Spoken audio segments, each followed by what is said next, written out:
Announced this government will begin the biggest sustained increase in defence spending since the end of the Cold War. Yeah. We will deliver our commitment to spend 2.5% of GDP on defence, but we will bring it forward so that we reach that level in 2027. Yeah. And we will maintain that for the rest of this Parliament. And let me spell that out, Mr. Speaker. That means spending £13.4 billion more on defence every year from 2027. But, Mr. Speaker, we also face enemies that are sophisticated in cyber attacks, sabotage, even assassination. And so our intelligence and security services are an increasingly vital part of protecting both us and our allies.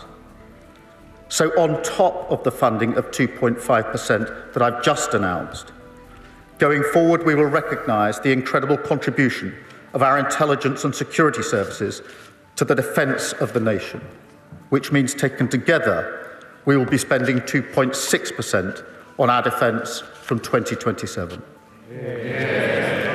But, Mr. Speaker, we must go further still. I've long argued that in the face of ongoing generational challenges, all European allies must step up and do more for our own defence. So, subject to economic and fiscal conditions and aligned with our strategic and operational needs, we will also set a clear ambition for defence spending to rise to 3% of GDP in the next Parliament. Mr. Speaker, I want to be very clear. The nature of warfare has changed significantly. That is clear from the battlefield in Ukraine. And so we must modernise and reform our capabilities as we invest. I equally want to be very clear that, like any other investment we make, we must seek value for money. And that's why we're putting in place a new defence reform and efficiency plan, jointly led by my right honourable friends, the Chancellor and the Defence Secretary. Yeah. This investment means that the UK will strengthen its position as a leader in NATO and in the collective defence of our continent. And we should welcome that role. It is good for our national security. It is also good for the defining mission of this government to restore growth to our economy. And we should be optimistic of what it can deliver in those terms.